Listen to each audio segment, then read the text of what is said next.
Moltes gràcies. Bon dia, diputats, diputades. Comparec en aquesta Comissió de Drets Socials i Inclusió a petició pròpia per informar sobre els mecanismes de prevenció, protecció i atenció a la infància dins el sistema de protecció de la dgaia, ara DGPIA. Ho faig acompanyada de bona part del meu equip, Teresa Llorenç, secretària de Cicles de Vida i Ciutadania, Pep Muñoz, director general de Prevenció i Protecció a la Infància i Adolescència, Helena Lledós, directora de l'ICA, de l'Institut Català de l'Acolliment i l'Adopció. Com recordaran, vaig sol·licitar comparèixer arran del cas d'una xarxa de pederàstia que va afectar almenys 11 adolescents, una de les quals en situació de guarda de la dgaia en el moment dels fets. En aquell moment vaig anunciar l'obertura d'un expedient informatiu sobre aquest cas i ja disposem d'un informe preliminar que hem pogut abordar, llegir i aprofundir durant els últims dies. Vull ser molt clara i contundent, el govern no s'amaga, dona la cara i per això estic avui per donar la màxima transparència en aquest òrgan al Parlament de Catalunya. Compartiré amb vostès les principals conclusions d'aquest expedient informatiu sobre les actuacions de la dgaia que apunten a diversos àmbits de millora.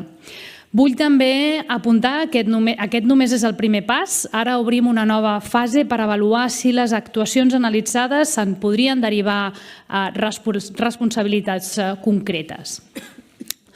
Però bé, abans de començar a esmentar els possibles àmbits de millora, vull fer un parell d'apreciacions. Primer de tot vull aclarir que els fets d'abusos que va patir aquesta menor per part d'una xarxa de pederàstia es van produir durant els anys 2020 i 2021. Per tant, són molt anteriors a la nostra responsabilitat com a govern. També vull deixar ben clar que no és la nostra intenció analitzar problemàtiques per buscar culpables. Per tant, estem totalment centrats en identificar els àmbits de millora i trobar solucions perquè el que volem és que el sistema de protecció a la infància sigui d'excel·lència i no pararem fins a aconseguir-ho. Les millores que venim impulsant formen part d'aquesta transformació integral de la dgaia que necessita des de fa molts anys. No mirarem cap a una altra banda i estem abocats a fer contínues millores fins que arribem a aquests serveis públics d'excel·lència, que és el nostre objectiu. Amb aquest esperit i per preparar aquesta intervenció m'he centrat en 5 principis per, com deia, preparar aquesta intervenció, que us volia també esmentar abans de començar. El primer principi és vetllar per l'interès superior del menor. Això vol dir, senyors i senyores diputats, respectar la intimitat i la privacitat i no incórrer en vulneracions que puguin intercedir amb la investigació en marxa, que està sota secret de sumari. I amb un principal objectiu, que és evitar la revictimització de la menor. Per tant, només compartiré aquella informació estrictament necessària que ens ha d'ajudar a identificar els àmbits de millora i els processos, però vetllant per el més estricte compliment de la privacitat de la menor. I amb l'objectiu clar d'evitar que situacions com aquestes tornin a passar. El segon principi és la transparència màxima en tota la informació que puguem donar sense incomplir en vulneració de la privacitat de la menor per identificar tots aquests espais de millora. El tercer principi és el rigor. Cal avaluar les incidències en la seva justa mesura, és a dir, tenir en consideració el context complex, les eines i la responsabilitat de les que disposava el sistema de protecció en aquell moment i tot recordant que estem fent un exercici d'un cas concret i no del sistema de protecció en el seu conjunt. I el quart, el respecte. Respecte a les diferents institucions, agents que formen part del sistema de protecció, sobretot els i les professionals que fan cada dia la millor feina que poden, sovint amb moltes dificultats. Hem de ser conscients que hi ha centenars de professionals, treballadors, treballadores socials, educadors, educadores i també funcionaris i funcionàries dins de les administracions públiques que cada dia es deixen la pell per protegir la infància i que gràcies a ells i elles prevenen cada dia maltractaments, abusos i vulneracions de drets. I per últim, el cinquè principi és l'objectiu de mirar cap al futur. Ho deia abans, l'objectiu d'aquesta anàlisi ha de ser la millora del sistema de protecció, esclarir els fets amb total transparència, no per buscar el culpable, sinó per proposar solucions i assegurar-nos que fets com aquests no tornin a passar mai més. D'acord amb aquests 5 principis i la informació que disposem, doncs volem exposar alguns fets claus que són clau per entendre, diguéssim, tot l'expedient i la situació. Primer, la situació d'abusos sexuals per part de la trama de pederàstia s'inicia abans que la menor d'edat estigués en situació de guarda de la dgaia. Segon, aquesta situació continua uns mesos durant la guarda de la Generalitat fins que, gràcies en gran mesura al treball dels educadors i professionals, es destapa aquesta situació. Tercer, al maig del 2021, acompanyada dels progenitors i la directora del centre d'acollida i d'una educadora, es tramita la primera denúncia a la policia de Mossos d'Esquadra. Posteriors actuacions permeten les detencions i la desarticulació de tota la trama de pederàstia. I quart, la menor està en situació de guarda fins al 2023, fins a l'abril, quan s'inicia un expedient per valorar el desemparament que no s'arriba a concretar mai. Llavors, la menor no ha estat mai en situació de tutela de la Generalitat, sinó que ha estat en situació de guarda. I cinquè, aquesta situació de no haver tutelat la menor i d'haver estat en situació de guarda és fruit d'una valoració inicial que es va optar per aquesta situació de guarda administrativa precisament per mantenir els vincles amb els progenitors i mentre es feia un treball intensiu amb la menor i la seva família. Bé, doncs, quina valoració fem dels fets que acabo d'exposar? Doncs, primer de tot, la valoració és de la màxima condemna. Els fets són execrables i ens interpel·len a tots com a societat. El sistema va protegir la menor com va poder i l'acció dels professionals va ser clau per destapar aquest cas. Ara bé, no va ser suficient.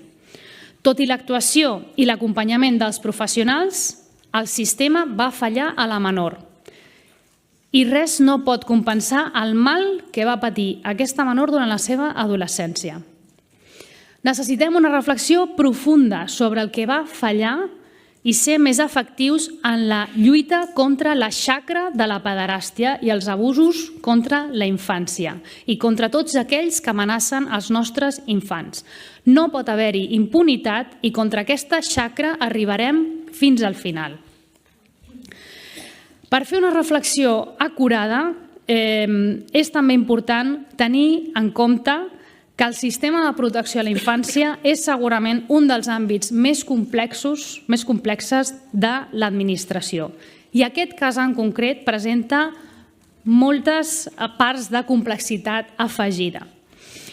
Però tornant a aquest cas, la primera conclusió també que podem extreure és que no hi ha un error concret ni una solució fàcil.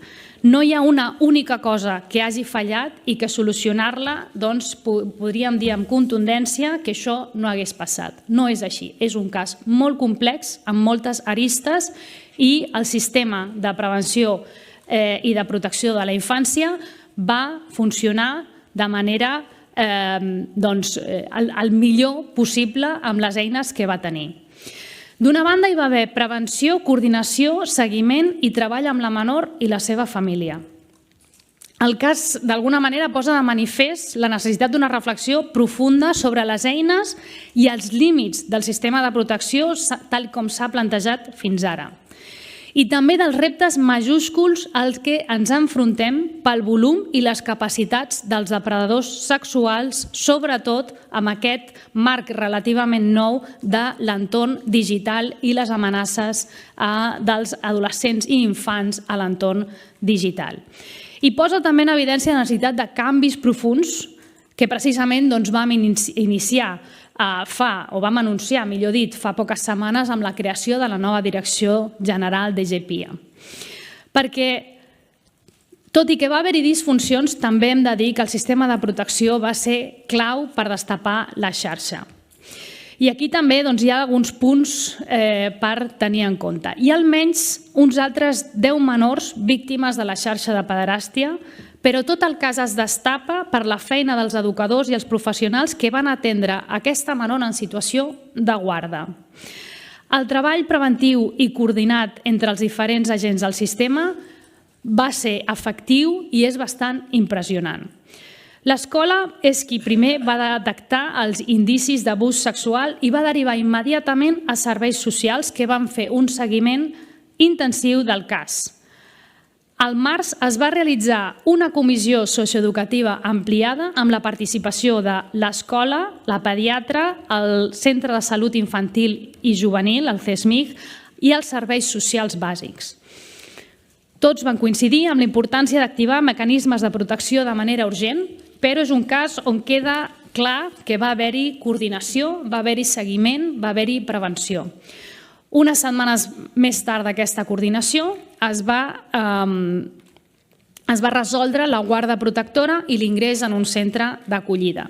Com deia, en aquest moment es va optar per una situació de guarda, no de retirada de tutela, perquè els progenitors estaven implicats i es volia mantenir el vincle amb els progenitors i vetllar pels vincles de la família d'origen d'aquesta menor. Un altre fet que també posa de manifest les fortaleses del sistema de prevenció. La primera denúncia per agressió sexual es va posar només un mes després d'iniciar la situació de guarda i també gràcies a l'acció dels educadors i educadores amb l'atenció a aquesta menor. I la va interposar la progenitora, que és qui tenia la tutela, acompanyada de la seva educadora. Aquí tenim, al cap i a la fi, un exemple de bona feina, de la bona feina que fan cada dia els diferents agents, centenars de professionals del sistema educatiu, del sistema de serveis socials, del sistema sanitari, i com una actuació coordinada entre ells genera un impacte directe en la qualitat d'atenció. Ara bé, malgrat tot això, també volem ser clars, tot això no va ser suficient per impedir els abusos. I aquí és l'àmbit on necessitem una reflexió i una anàlisi amb mesura, amb rigor i acurat per veure com és possible que, malgrat tota aquesta coordinació, tota aquesta prevenció, no es pogués impedir que aquesta menor continués patint aquesta situació d'abús. No podem reparar el mal que les administracions públiques no van poder evitar, però el nostre deure i la nostra obligació és fer aquesta reflexió des del rigor, des de la serenor i des de la contundència per veure com podem continuar millorant. D'acord amb les conclusions preliminars d'aquest expedient informatiu, les principals disfuncions detectades són 4. La primera, malgrat aquesta diligència i coordinació, trobem que va haver-hi un retard en l'activació dels protocols d'abús sexual. És cert que l'escola va detectar els indicis d'abús sexuals i deriva els casos immediatament a serveis socials d'acord amb el protocol vigent.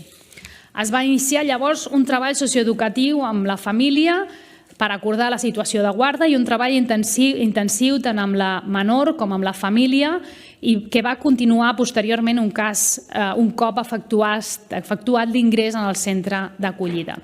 Però també és cert que tot plegat és un procés lent i no acaba d'aflorar fins a uns mesos més tard la situació d'abusos sexuals que patia la menor fins al desembre del 2021, quan al final s'activa finalment el protocol d'abús sexual, més d'un any després de la primera sospita. El segon espai on creiem que hi ha un àmbit de millora i, si més no, de reflexió, té a veure amb el fet que no es va derivar la menor a un recurs especialitzat. Inicialment es decreta la situació de guarda per preservar el vincle amb els progenitors i els treballs tècnics van optar clarament per fer un treball intensiu en l'àmbit de la prevenció. Però els esforços dels educadors i les educadores no van aconseguir reduir els indicadors de risc greu. I davant una situació així es podia haver valorat altres opcions de tutela i mesures terapèutiques més intensives on es podia haver derivat a un recurs més especialitzat amb una atenció més intensiva. En qualsevol cas, això és una reflexió, diguéssim, delicada perquè hem de tenir molt present que els centres no són presons, els adolescents no són delinqüents. És important que fem aquesta reflexió perquè per posar una mesura de privació de llibertat és una decisió molt complicada, pràcticament extrema. Llavors, no es va valorar en aquest cas concret, però tampoc tenim la certesa que haver-ho fet diferent hagués estat la millor solució per a aquesta menor, tristament. I en tercer lloc, un altre espai on trobem que pot haver-hi hagut disfuncions és quan s'obre un expedient de desemparament però no es resol. Al desembre del 2022, quan la menor té 15 anys i mig, abandona el centre d'acollida i malgrat es va interposar una denúncia per escapoliment, en aquell moment del seu tutor legal, no hi ha una actuació d'emergència per retornar la menor al centre ni per derivar-la a un recurs d'acompanyament intensiu, com deia. L'abril del 23 s'obre un expedient d'estudi de desemparament i des de llavors es fa un treball d'acompanyament educatiu per part de l'equip dels EAIAs que continuen mitjançant contactes telefònics i alguna visita presencial al domicili i algun intent infructuós de convèncer-la perquè torni a ingressar al centre de protecció, però, diguéssim, no s'efectua el desemparament de manera urgent. En tot aquest temps no es fa cap resolució confirmant ni descartant el desemparament, per la qual cosa l'expedient s'entendria que està legalment caducat des del juliol del 24. I per últim, l'últim espai de millora o de reflexió és que va ser molt difícil tenir la informació sobre la veritable situació de desprotecció que vivia la menor. I hi ha una manca de consciència de l'abast de la xarxa de pederàstia que va captar aquesta menor. En part perquè en cap moment des de Dgaia s'ha tingut accés als detalls de la investigació policial de Mossos d'Esquadra i per tant es desconeixia l'existència i l'abast d'aquesta xarxa de pederàstia. I tampoc s'ha tingut accés al procés penal per no haver estat mai tutora legal de la menor. És a dir, com la Dgaia no ha tutelat mai aquesta menor, no tenia accés al contingut, diguéssim, judicial i Dgaia no va tenir informació sobre l'abast d'aquesta xarxa de pederàstia fins al moment en el qual ha aparegut, diguéssim, als mitjans de comunicació. Bé, senyors i senyores diputats, aquests fets execrables, com deia, i aquesta impotència de no haver pogut evitar tot aquest patiment, aquests adolescents, ens requereixen una reflexió profunda i posar les mesures perquè això no torni a passar mai més. És la nostra responsabilitat fer tot el possible i posar tots els mitjans necessaris perquè això no torni a passar. Com bé saben, fa uns dies vaig presentar un nou sistema de prevenció i protecció a la infància i adolescència amb un conjunt de mesures que aborden una transformació en profunditat, una reforma integral que aquesta Direcció General necessita des de feia molts anys. Som ben conscients que Dgaia, ara DGPIA, és una de les direccions generals més importants del Govern de la Generalitat i que hem de reforçar tots els esforços i tots els recursos necessaris per tenir un sistema de protecció d'excel·lència que aconsegueixi protegir tots els nostres menors i tots els nostres infants. Hem treballat en aquest pla de transformació de manera intensiva durant els últims mesos i ho vam poder anunciar tot just fa unes setmanes. Aquest pla de transformació incorpora també els informes i la informació que ve d'un ampli consens del sector, d'experts, d'entitats i d'altres actors claus, i també de les reflexions i dels informes de la Sindicatura de Greuges, Sindicatura de Comptes i Oficina Antifrau, que ens han fet accelerar aquests informes, aquesta reflexió, per plantejar el pla integral que vam anunciar el 26 de maig. Però a més d'aquest o arrel d'aquest esfereïdor cas, d'aquesta menor, hi ha algunes mesures que formen part d'aquest pla que aprofito aquesta situació per també tenir més temps d'aprofundir i explicar aquí al Parlament.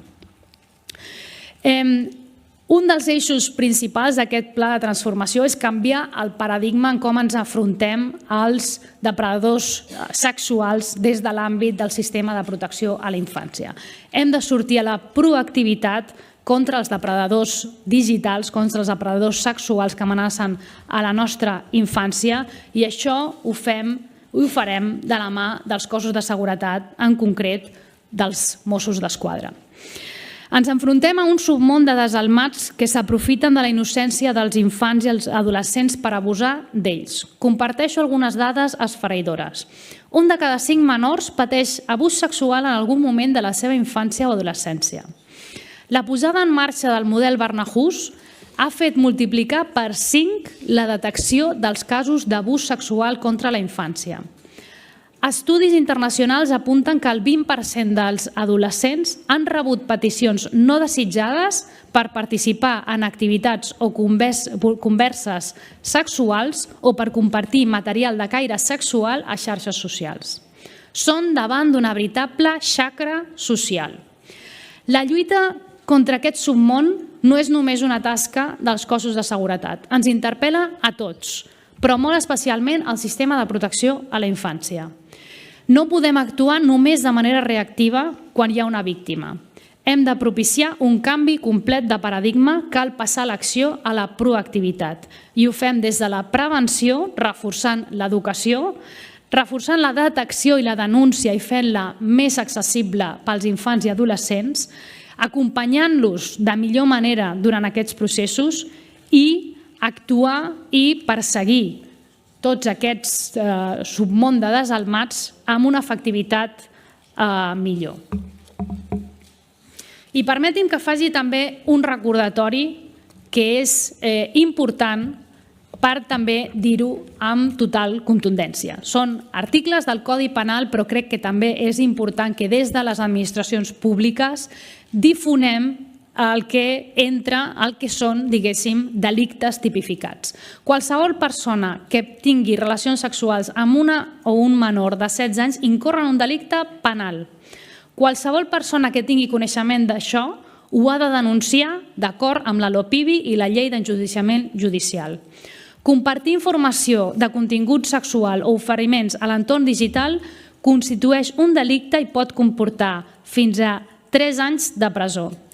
Qualsevol persona que tingui coneixement d'una possible situació de violència per haver-se compartit informació de caràcter sexual a menors té el deure d'informar i col·laborar amb les autoritats competents. Això vol dir que s'ha de comunicar de manera immediata als serveis socials competents i a la policia o al Ministeri Fiscal en cas d'amenaça per la seguretat immediata del menor. A més, s'ha de comunicar a l'Autoritat Catalana de Protecció de Dades si hi ha vulneració de protecció de dades dels menors. I vull que la ciutadania sàpiga que el nostre objectiu és que caigui tot el pes de la llei sobre els culpables d'aquests fets execrables. I per això, com deia, iniciem una nova col·laboració amb els Mossos d'Esquadra. Una col·laboració que volem que sigui més estreta, convençuts del treball conjunt entre els cossos de seguretat, els Mossos d'Esquadra i DGPIA ens ha de fer més forts i efectius per combatre aquesta xacra social. I per això anuncio la creació d'una comissió mixta Mossos-DGPIA. Aquesta comissió mixta ens ha de donar un espai de treball que ens ha de permetre, per una banda, desplegar un pla de protecció integral en l'àmbit digital, un pla amb mesures d'educació, prevenció, que incloguin campanyes de sensibilització massives. però també l'ús de la intel·ligència artificial per la detecció dels depredadors digitals i menors en risc, oferint-los recursos en línia als menors en risc, així com canals de denúncia electrònics i diguéssim, amigables des del punt de vista dels infants i dels adolescents. També volem estendre projectes com l'Obrofil i la web Tot OK, que ens ha de permetre aquests espais més amigables pels infants per denunciar tota la vulneració dels seus drets. I per l'altra banda, aquesta comissió mixta ha de convertir-se en un òrgan permanent amb reunions recurrents per analitzar els casos amb risc de victimització delictiva, ja sigui detectat per xarxes o per qualsevol altre indici. Un òrgan permanent amb un funcionament reglat i una atribució clara de responsabilitats. També donarem suport a la iniciativa del Govern d'Espanya a la Unió Europea per protegir els menors a internet i xarxes socials. Una proposta presentada per Espanya, França i Grècia fa pocs dies a Brussel·les per protegir els menors dels riscos a internet, com ara l'accés a la pornografia. Aquesta iniciativa proposa mesures concretes per crear un entorn digital més segur i saludable per als menors, abordant tant aspectes tècnics com educatius. En concret, demana que tots els dispositius amb accés a internet disponibles al mercat europeu comptin obligatòriament amb eines de verificació d'edat i control parental. Ja s'han sumat 8 països en aquesta iniciativa. Hem de ser molt conscients que els reptes han canviat.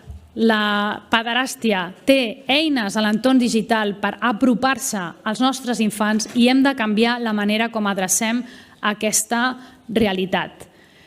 A ningú se li acudiria deixar una menor a la plaça Catalunya un dissabte a les 2 del matí i a ningú se li hauria de poder acudir donar a la mateixa menor un mòbil sense control parental perquè els riscos d'abús són molt similars. A més d'aquestes mesures més destacades, vull recordar també accions addicionals que formen part de la transformació profunda i de la nova DGPIA que també ens han de servir per donar una millor resposta a casos com aquests. En primer lloc, la creació d'una unitat específica de revisió de protocols. Com saben, en el nou decret d'estructura es crea aquesta unitat específica amb el mandat de revisar i actualitzar els protocols de manera contínua, per desenvolupar també canals de denúncia i valoració dels menors tutelats i la protecció també a les persones alertadores. I també la tramitació d'expedients derivats de reclamacions en coordinació amb els serveis jurídics. Aquesta unitat també ha de treballar per impulsar i millorar l'avaluació contínua.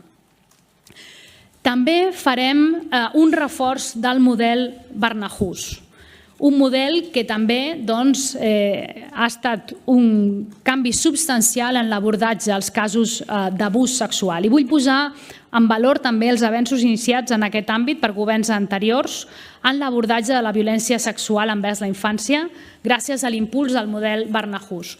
Un model d'excel·lència iniciat el 2020 a Tarragona que nosaltres hem tingut l'oportunitat de desplegar a tota Catalunya. El model Barnahus es basa en una atenció integrada a infants i adolescents víctimes de violència sexual, liderat per Drets Socials i Inclusió, amb la participació de Salut, Educació, Interior, Justícia, Igualtat i Feminismes i en coordinació amb la Fiscalia i la Judicatura. És molt possible que el cas de la menor hagués tingut un tractament més intensiu en la prevenció d'abusos si el model Barnahus hagués estat plenament desplegat quan tristament va començar a patir els abusos. Ara estem treballant en el desplegament de polítiques preventives i activitats de formació, l'elaboració d'un nou protocol en el marc de la violència envers la infància i adolescència i el desplegament i la informació de tots aquests protocols en centres educatius, de lleure, serveis socials, etc. A la nova DGPIA hem creat una nova subdirecció específica per la prevenció, una àrea que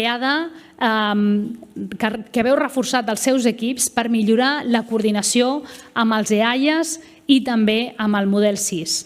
I això constitueix un autèntic viratge cap a la prevenció.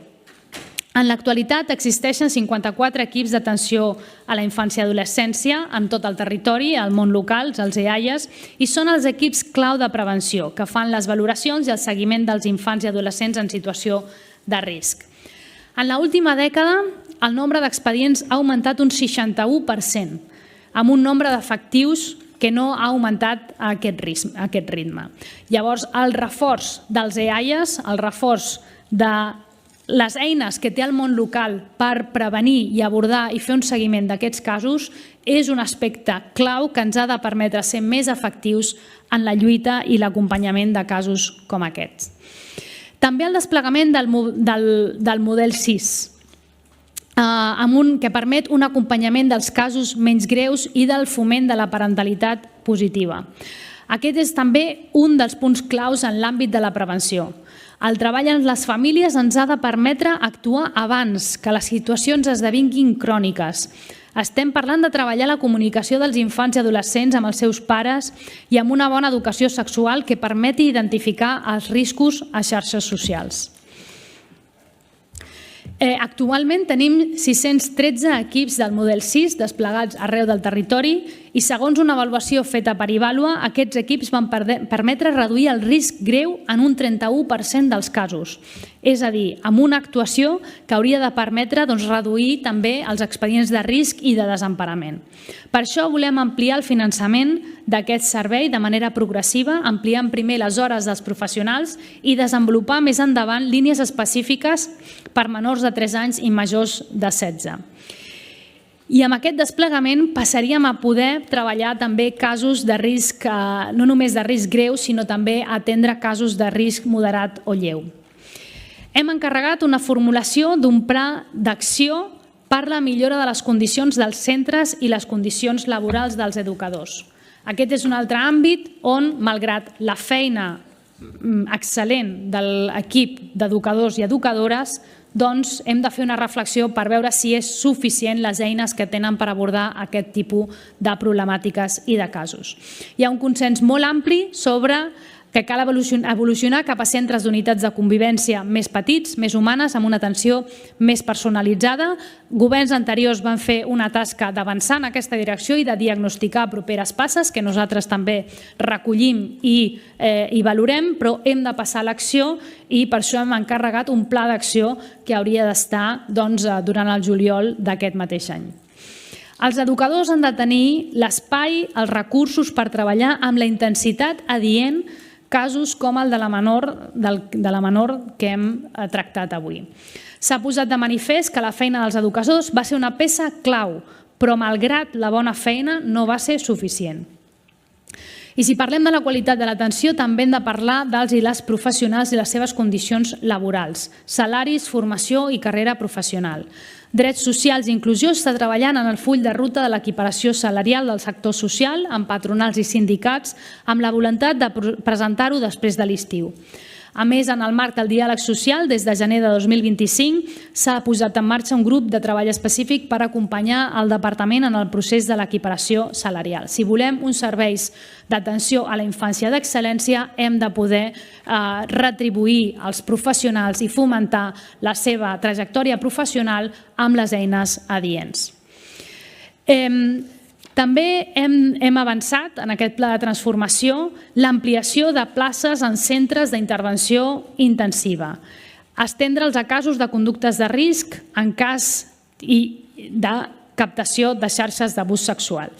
Juntament amb el Departament de Salut i d'Educació estem treballant en mesures per ampliar els recursos adients específics per trastorns de conducta que en l'àmbit de la dgaia ens donaran també recursos especialitzats per donar un acompanyament intensiu als menors tutelats que ho necessitin. Senyors i senyores diputats, vaig acabant aquesta primera intervenció assenyalant també alguns aspectes claus sota el meu punt de vista i com a conclusions finals. El sistema de protecció a la infància va ser clau i ho continua sent a l'hora de detectar abusos sexuals. És important dir-ho i posar en valor la feina dels equips professionals tant de les administracions públiques com del tercer sector i no em cansaré de fer-ho amb contundència. Ara bé, també hem de ser conscients que no va ser suficient, Hem detectat àmbits de millora que amb la reforma profunda del sistema i la creació de la nova DGPIA volem corregir. Volem posar el focus en la prevenció i facilitar eines i recursos perquè els treballadors i treballadores, educadors i educadores puguin fer la seva feina amb efectivitat. Conscients que hem de fer front a cada cop casos més complexos i que no és possible assegurar l'èxit al 100%. Diferents estudis, com deia abans, apunten que fins al 20% dels infants poden haver patit abús sexual durant la seva infància o adolescència. Una xacra que hem d'acabar. Tenim feina tots els que estem aquí i com a societat. I em sembla necessari finalitzar apel·lant a la responsabilitat col·lectiva i aquí a l'àmbit del Parlament. El sistema de protecció a la infància requereix un compromís de tots. Hem posat en marxa un procés de refundació, però qualsevol canvi d'aquesta magnitud és un procés. Per això vull deixar clar que obrim les portes als grups polítics, les entitats, agents socials, col·legis professionals, experts, per aterrar tots aquests canvis plegats. I una reflexió, potser en un punt més general. El sistema de drets socials està encara enmig d'una transformació no completa. En els últims anys, potser les últimes dècades, hem volgut passar d'un model de beneficència cap a un model de drets. I això implica que les persones tenen dret a tenir una infància lliure de violències i que les administracions públiques han de tenir els mitjans adients per voler garantir-ho. I la societat i el consens parlamentari ens ha de també reconèixer aquest valor clau de reconèixer que el sistema de protecció a la infància no pot ser el que ens permeti els recursos disponibles poder fer, sinó que hem de partir de la base que els infants tenen dret de viure en situació de no violència i que les administracions públiques hem d'assegurar tenir els mitjans i els recursos adients per poder garantir això. Demano, per tant, a tots els grups parlamentaris que trobem el consens necessari per construir un sistema real de protecció a la infància a l'alçada dels reptes i les amenaces que suposen la pederàstia i els abusos infantils. Sense recança, sense buscar culpables ni dispersar el debat. Hem d'estar a l'altura del que està en joc. Fer front comú contra aquesta xacra i des del govern i tindrem la mà estesa per sumar tots els esforços en aquesta lluita, en tot el marc parlamentari i amb tota la resta de la societat. I ho hem de fer per responsabilitat davant el volum i el repte que tenim per endavant i no perdent de vista quin és l'objectiu clar, que és la lluita contra la xacra de la pederàstia i dels abusos sexuals contra la infància i l'adolescència. Moltíssimes gràcies. Molt bé, moltes gràcies a tots i totes per les intervencions i les preguntes. Intentaré respondre al màxim nombre de preguntes que s'han plantejat. I començant també pel tema del cessament de l'anterior directora general de Dgaia, perquè és veritat que és un tema que no he abordat en la meva primera intervenció.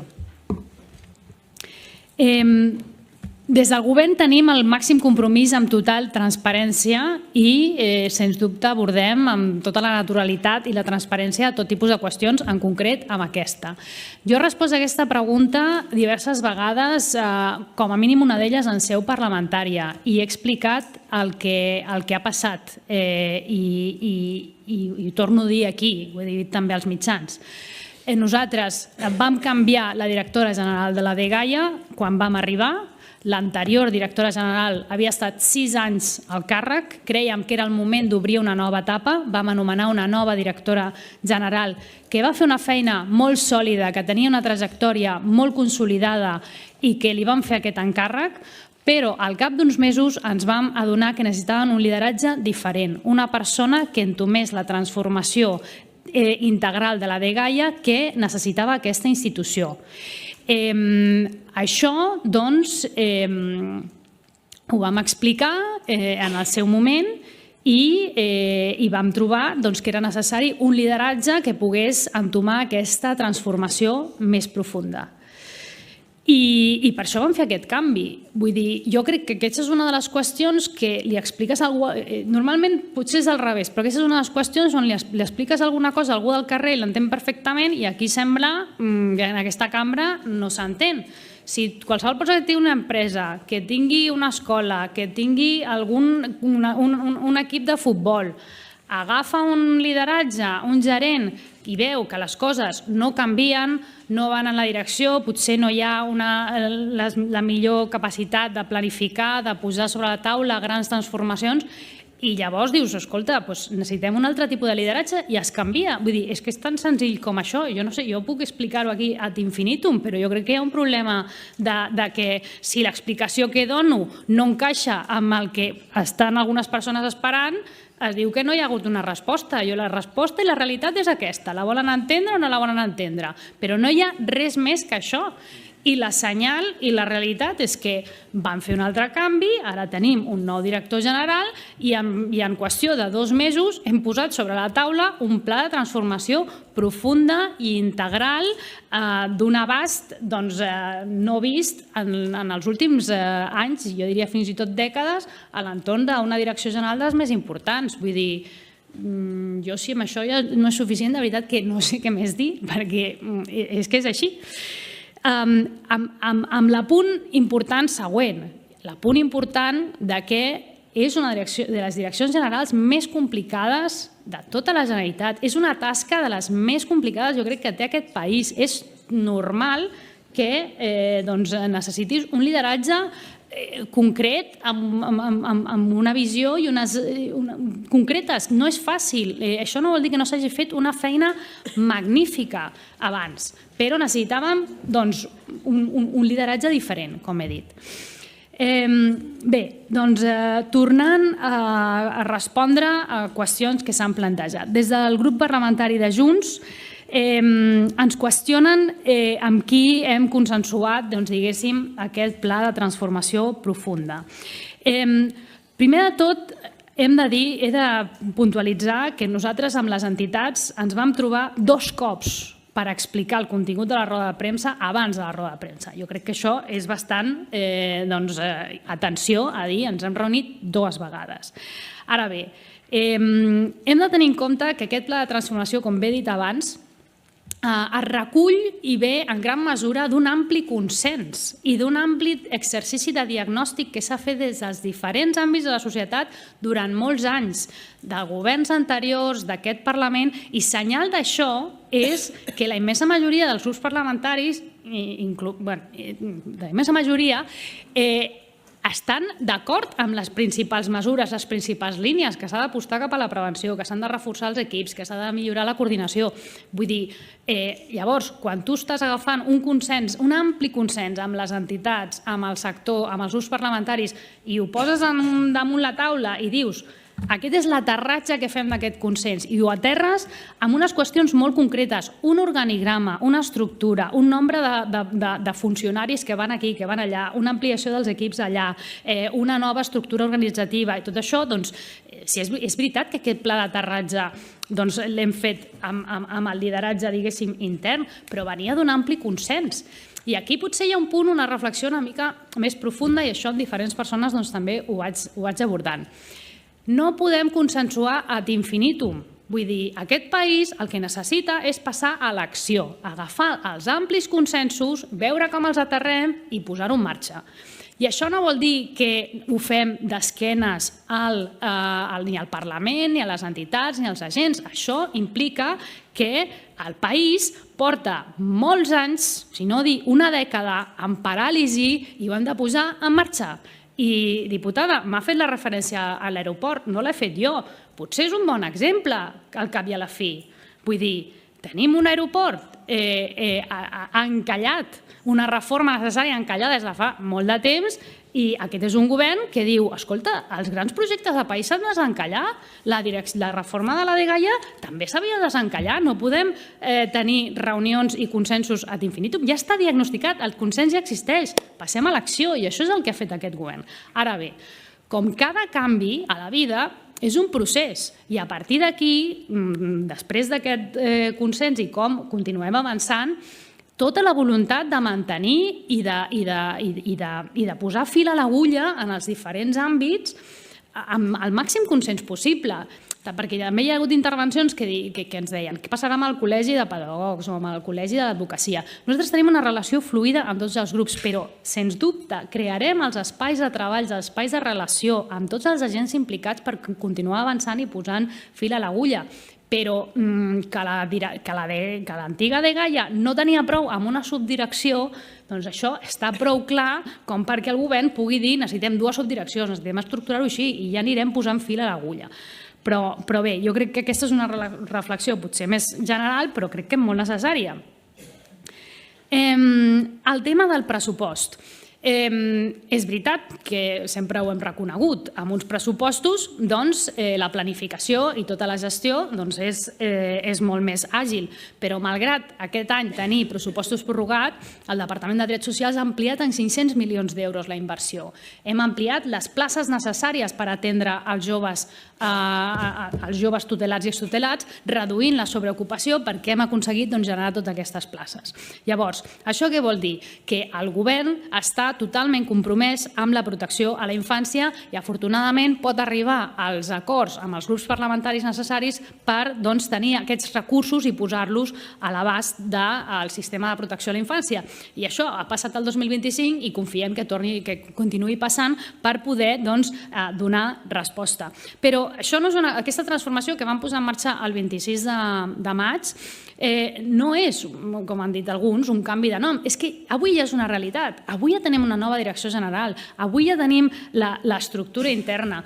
Ja estem en els procediments de la convocatòria de funcionaris perquè puguin entrar en tots aquests àmbits de coordinació que necessitem del món local, del CIS, etc. Vull dir, ja estem fent passes. No és una cosa etèria que algun dia ja veurem si hi ha pressupost. No, és que ja està passant. Estem parlant i ja està passant.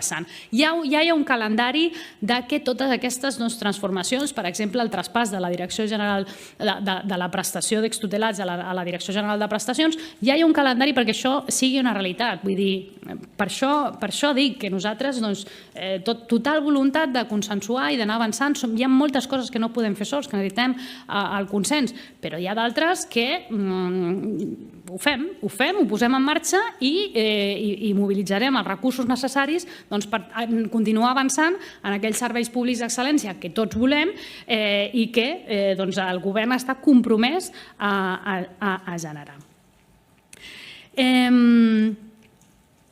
Sobre les millores en coordinació, avançar en els processos de prevenció, de desinstitucionalització, moltes d'aquestes qüestions les venim treballant també des del primer dia. I prova d'això és, per exemple, que vam posar un pla de xoc per trobar més famílies acollidores i tenim reunions recurrents amb ells per atendre millor aquestes famílies.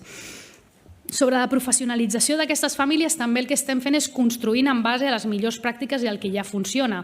Hi ha unitats especialitzades, les UCAE, que són famílies on un dels progenitors té una professió concreta que pot donar un abordatge concret. Nosaltres el que hem fet és fer incidència amb l'Estat, en concret amb la Seguretat Social, perquè les persones que deixen la seva feina per atendre un menor puguin tenir cotitzacions socials per la seva pensió de jubilació. I això ho hem aconseguit i és una realitat a dia d'avui. I moltes altres coses en aquest sentit que continuarem avançant. Sobre el tema de les irregularitats, que això, presumptes irregularitats en la gestió que ha estat posat sobre la taula per diferents grups parlamentaris. Des del govern tenim el compromís en donar la màxima transparència, veure quina és la situació i anar avançant cap a les solucions. Per això hem demanat una auditoria interna per veure, diguéssim, l'abast de les possibles incidències que pugui haver hi hagut. Però també vull ser molt clara en què tots els informes de la Sindicatura de Comptes, Sindicatura de Greuges, operacions de l'Oficina Antifrau, ens ho hem pres molt seriosament i, de fet, moltes de les mesures que hem posat en marxa amb la nova Direcció General de prevenció i protecció a la infància, ja són respostes a alguna de les àrees on creiem que es poden orientar d'una altra manera, com per exemple el traspàs de la gestió de prestacions cap a la Direcció General de Prestacions i així com la contractació cap a la Direcció General de Provisió de Serveis. Val a dir també que moltes d'aquestes, diguéssim, problemàtiques ja s'han solucionat des de fa temps, com per exemple la contractació d'emergència es va passar a un model de concertació, que és el que tenim ara. Vull dir, ja hi ha hagut coses que ens hem trobat que ja hi havien hagut avenços, però continuem analitzant i continuem fent passes per redreçar totes les possibles àrees que necessitem de millora. I fins a un cert punt, m'han preguntat també sobre la meva valoració de diferents informes de la Sindicatura de Comptes o de Greuges. Fins a un cert punt, nosaltres el que hem fet és anar inclús més enllà de les recomanacions dels informes. Per exemple, posant sobre la taula solucions més ambicioses, com per exemple directament treure la gestió d'una prestació d'una direcció general, posar-la en una altra, en un procés d'integració de prestacions, en un procés de construcció d'un sistema de garantia d'ingressos. Molt bé, doncs vaig responent coses que m'heu preguntat des dels diferents grups parlamentaris, però per recuperar una mica l'ordre, resposta a preguntes del Partit Popular. Sobre el pla de treball que va seguir en el cas de la menor, hi ha constància que es va fer un pla de treball, es va intentar donar seguiment. Ara bé, jo crec que és obvi que no va ser suficient. Llavors, jo crec que això és una de les qüestions que hem d'abordar per què aquest pla de treball, de vegades hi ha situacions complexes, situacions molt complexes que potser no va ser suficient. Sobre la situació de la menor quan tenia 15 anys, aquí jo crec que, sense entrar en excessius detalls per no violar la privacitat de la menor, sí que he intentat explicar la situació. Aquesta menor arriba un moment que surt del centre, s'escapoleix, hi ha una denúncia conforme s'ha escapolit i en aquest moment s'inicia un expedient de desemparament, però és veritat que no s'executa, que és la part que he arribat a dir. És veritat que aquest fet tot semblaria indicar que no és conforme a la llei, perquè el que seria conforme a la llei és desemparar i decretar l'ingrés en un centre, però també s'ha de dir, s'ha de fer la reflexió sobre si això hagués estat el millor per la menor i si això hagués funcionat. Llavors, aquest és un cas, com deia, complex. Per això creiem que aquest expedient informatiu és un primer pas i haurem de veure l'evolució i necessitar un estudi més intensiu, però és veritat que de vegades hi ha decisions complexes on necessitem una reflexió profunda sobre si els equips tenen les eines necessàries per vetllar per l'interès màxim de la menor i també fer-ho acord amb el marc legal vigent.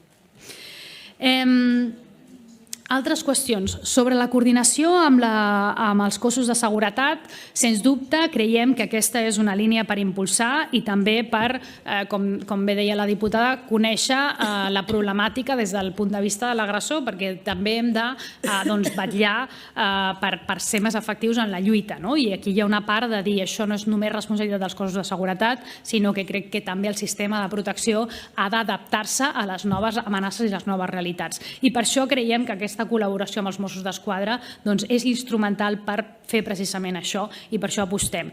I estic segura que amb el marc de la coordinació amb tots els cossos de seguretat continuarem avançant per veure com coordinem amb tots els cossos de seguretat que siguin necessaris o útils en aquest procés de reflexió.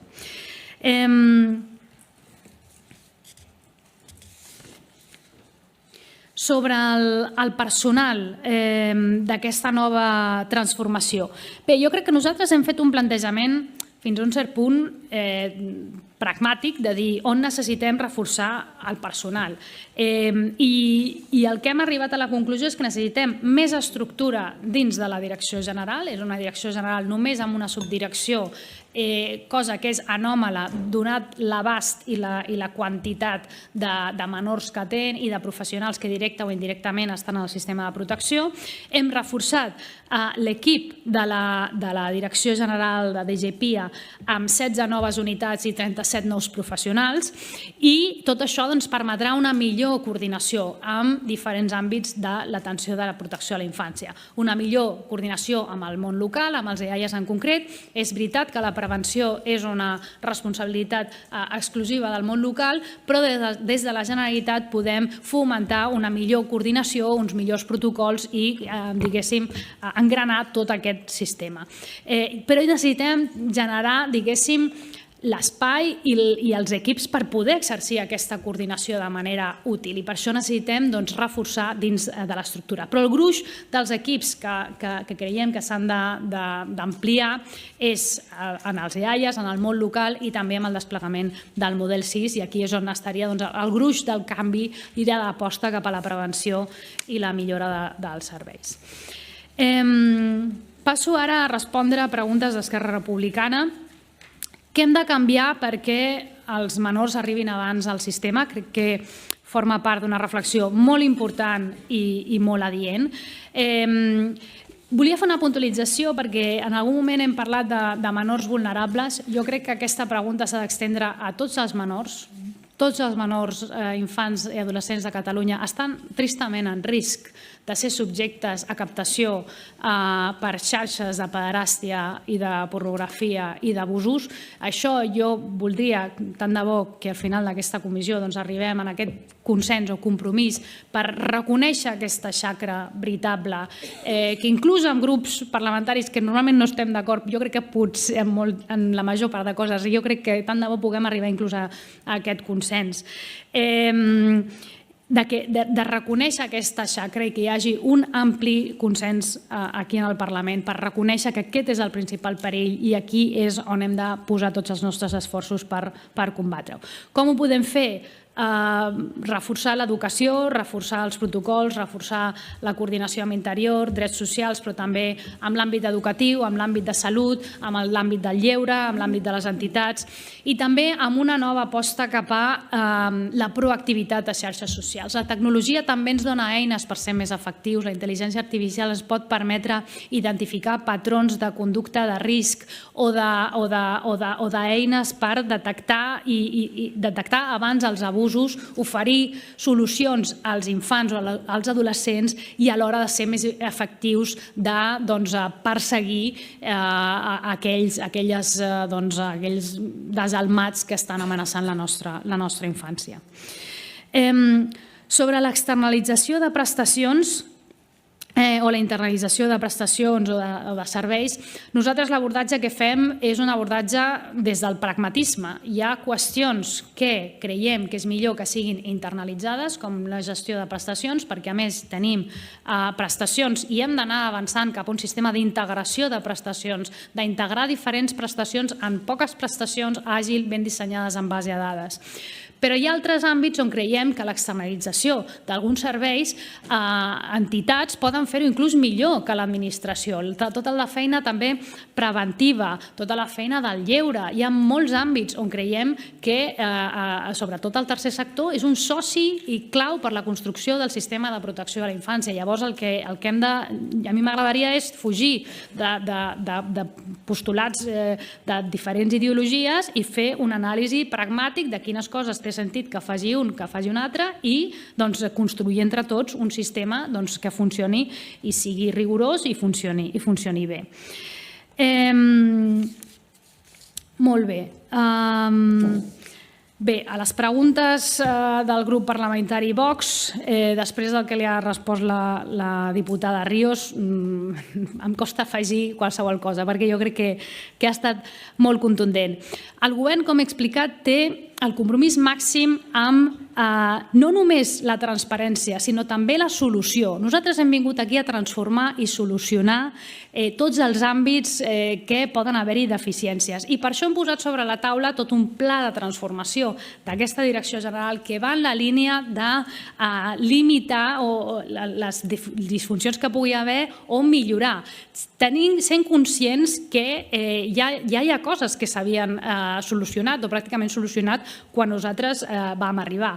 Però tot el que sigui aquests canvis, per exemple, que hem posat sobre la taula de la integració de prestacions, ens ha de permetre reduir els pagaments indeguts, una altra de les problemàtiques que també vam abordar en anteriors comissions en aquesta cambra, ser més àgils i també tenir un millor sistema. També, diputada, dubtava de la competència del Departament de Drets Socials. Bé, jo li comento que hi ha molts àmbits on s'estan fent avenços de manera molt ràpida. Per exemple, en l'àmbit de les prestacions. La pensió no contributiva el 2021 trigava 434 dies a tramitar-se, ara triga 18 dies a tramitar-se. Com s'ha aconseguit això? Amb més personal? No. Amb un miracle? No. Què s'ha fet? Desenvolupant un sistema digital amb interoperabilitats i basat en dades que tramiti de manera automàtica les prestacions. I aquest és el camí. I això ara ho veiem amb PNCs, aviat ho veurem amb la renda garantida, ja ho estem veient amb la renda garantida, ho veurem amb l'assumpció de l'ingrés mínim vital i ho anirem veient en molts altres àmbits. Vaig una mica ràpid perquè se m'està acabant el temps. Del grup parlamentari de Comuns jo crec que estem d'acord amb moltes de les qüestions, l'aposta cap a la prevenció, revisar els ratis dels EAIAs per veure si tenen suficients eines per fer tot aquest treball preventiu, el desplegament del model 6, i jo crec que estem en aquesta línia, precisament aquest forma part del viratge cap a la prevenció. Sobre el tema de l'externalització, com deia, nosaltres el nostre enfoc és un enfoc pragmàtic per veure què té sentit tenir internalitzat i externalitzat.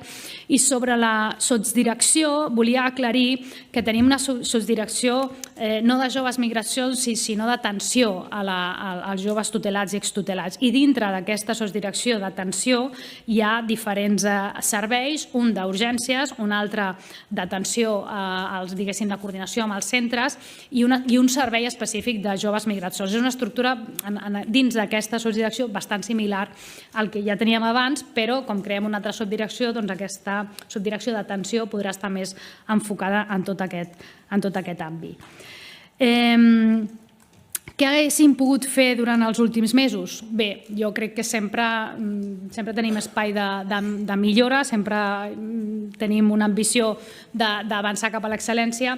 Jo crec que hem posat sobre la taula un pla molt ambiciós, ho hem fet en 10 mesos, doncs a mi m'hagués agradat fer-ho en 9, però crec que no podem, com he dit algunes vegades, no podem canviar en 10 minuts el que no s'ha canviat en 10 anys. Vull dir, jo crec que ho posem sobre la taula quan hem pogut i crec que ara s'ha de posar fil a l'agulla en molts àmbits i, de fet, la dificultat que tenen els equips ara mateix és de transformar totes aquestes qüestions, diguéssim, en paral·lel i alhora.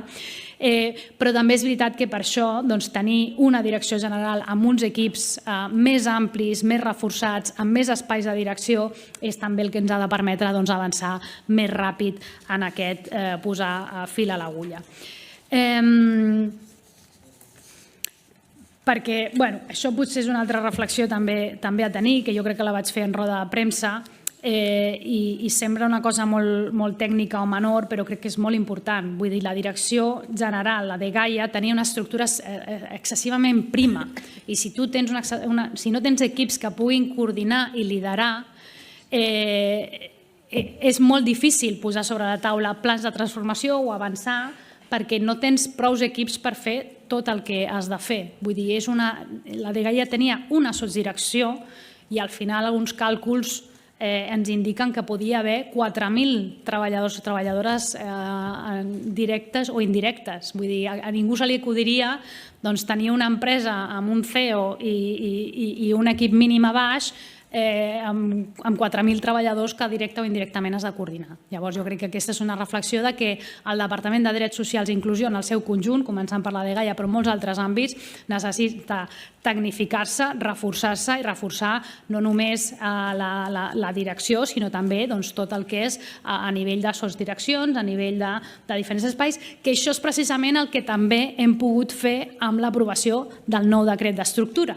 Nou decret d'estructura aprovat el 3 de juny, que feia més de 10 anys que no s'aprovava a Drets Socials i Inclusió un decret d'estructura integral de tot el departament, que hi havia 7 decrets de reforma parcials fent molt complexa qualsevol canvi addicional per la complexitat legislativa i que nosaltres hem posat sobre la taula un decret de transformació integral de tot el departament, reforçant en 16 noves unitats i creiem que això també ens ha de permetre ser molt més efectius.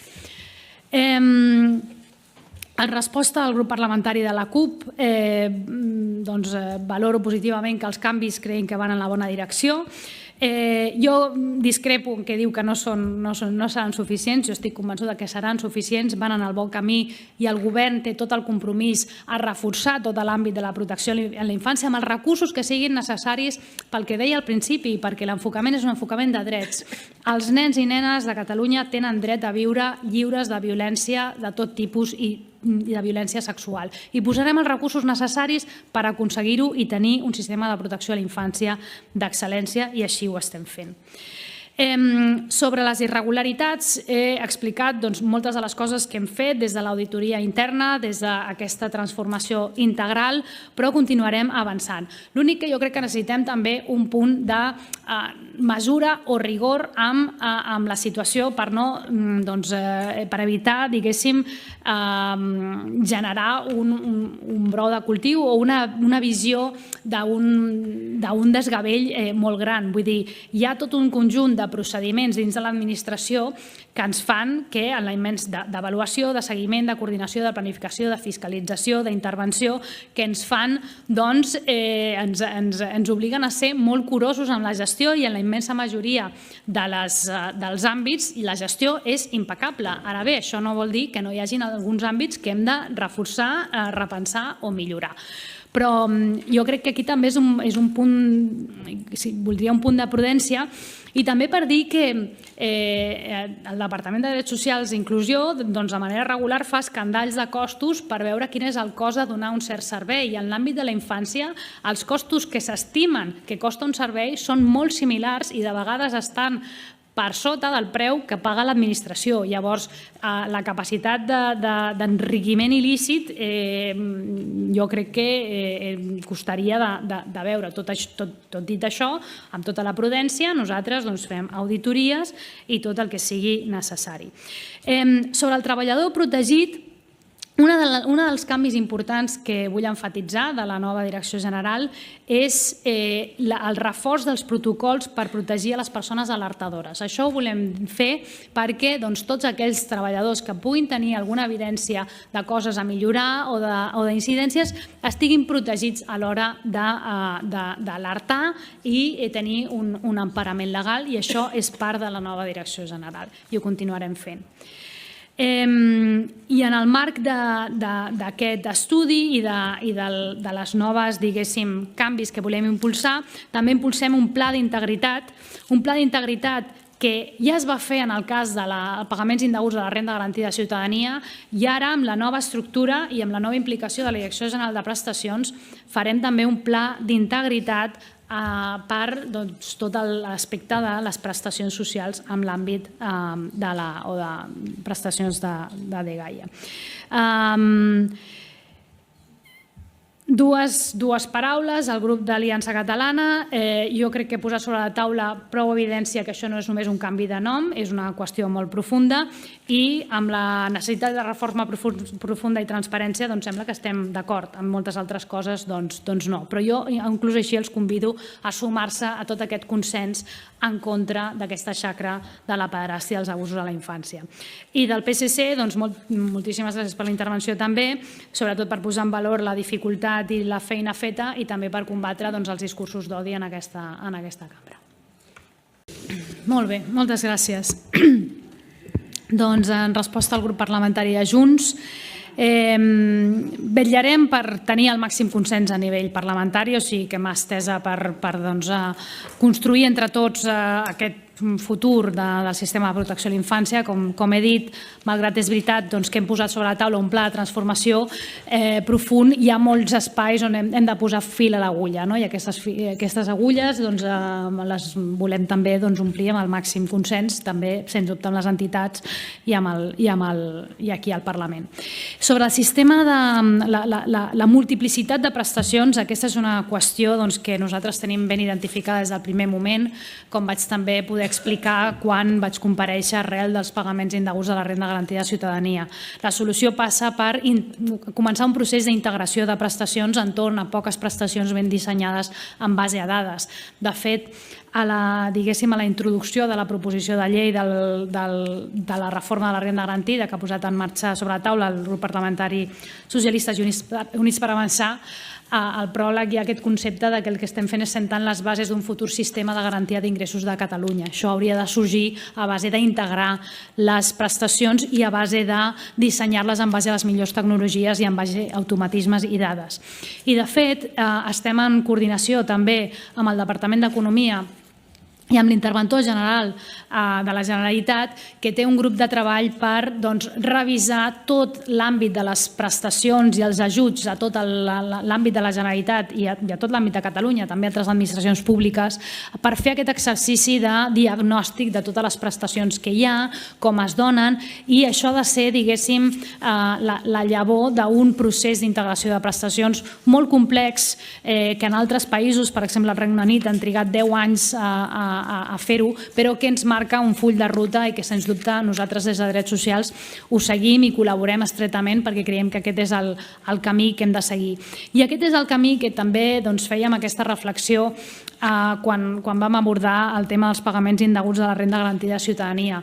Realment és la nostra responsabilitat vetllar per reduir al màxim els pagaments indeguts en els diferents àmbits de les prestacions, però fins que no tinguem una bona infraestructura digital, una bona arquitectura jurídica i uns bons marcs de gestió, és molt difícil assegurar que eliminem completament els pagaments indeguts. Però aquest departament des del primer moment ho té clar, que aquest és el full de ruta i aquí estem avançant amb tot el compromís del govern i prioritzant el nostre departament i aquest procés de tecnificació, inclús en l'àmbit de les noves tecnologies en el marc de la Generalitat. Perquè també som molt conscients que dels 10 tràmits de més rellevància per la ciutadania que el CETRA va posar sobre la taula com prioritaris per l'abordatge i la reforma, 5 d'ells són del Departament de Drets Socials i Inclusió.